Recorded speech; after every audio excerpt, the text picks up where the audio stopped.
Hello, what's up YouTube photographer Ronnie Sweat and in this tutorial you'll learn how you can easily sharpen photos in Photoshop.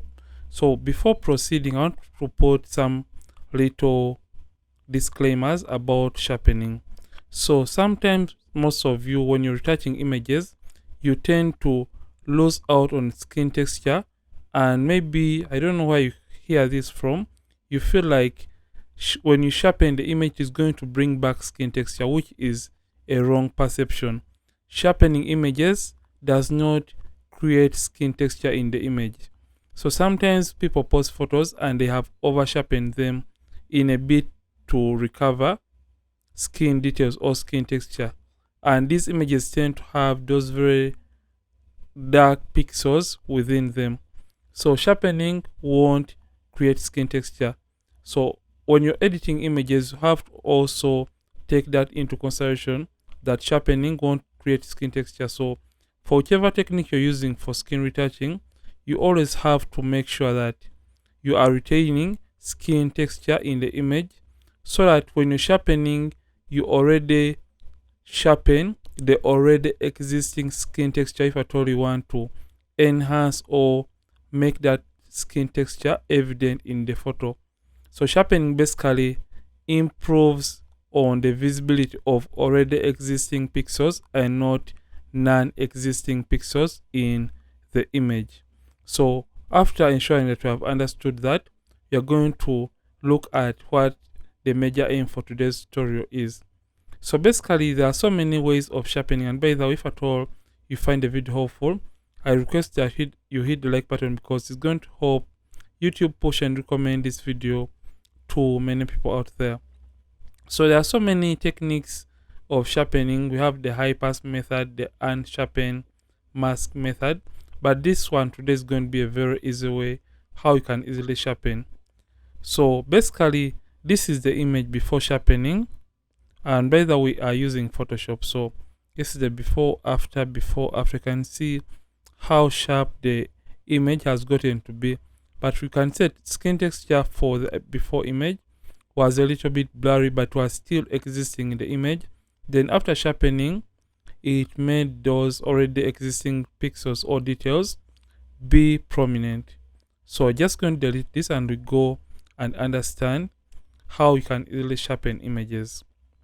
So in sharpening images, always make sure if at all you have a couple of layers below that you have been working on for a skin retouching, always make sure you create a stamp visible layer.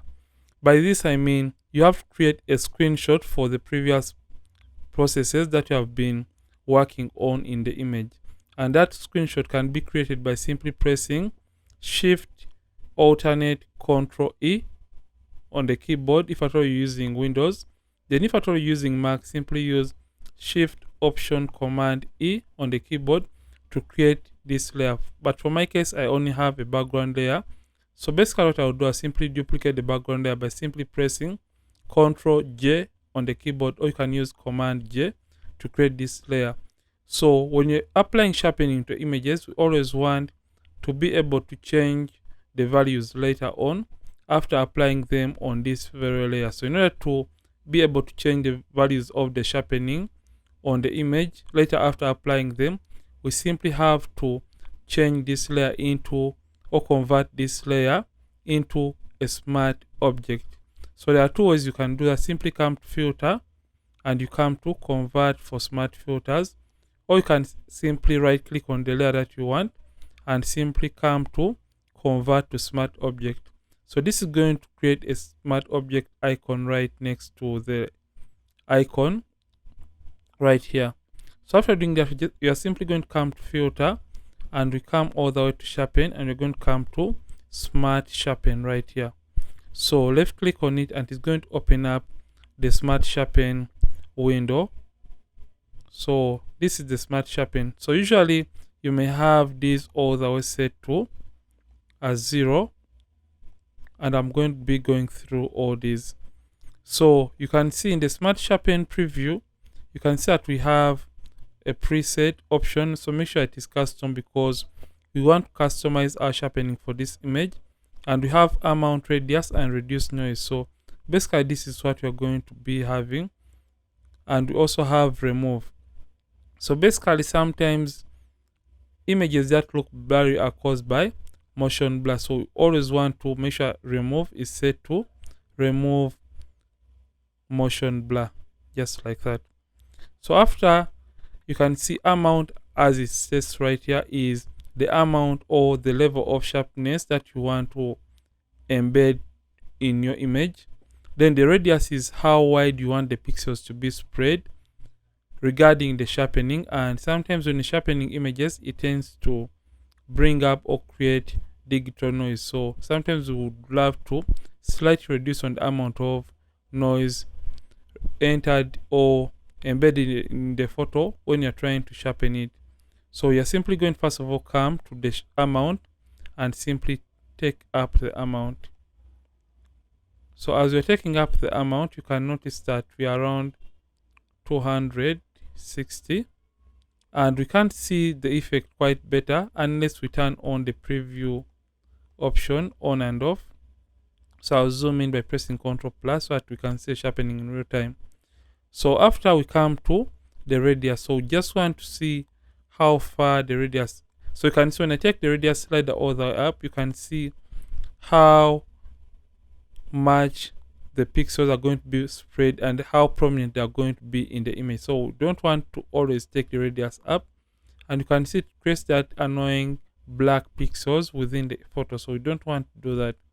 So always make sure the radius is as low as possible, and the radius is not more than around 3 pixels. So just going to take it up as you're looking at the image.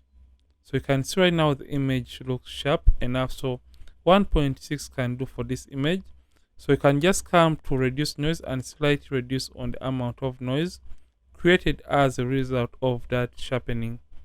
And after, you can simply come and hit OK. And now the sharpening is going to be applied to the image. So sometimes we want to sharpen a given area in the photo and we don't want the overall image to be sharpened. For example, we wouldn't want the lips of the model or even the hair to be sharpened.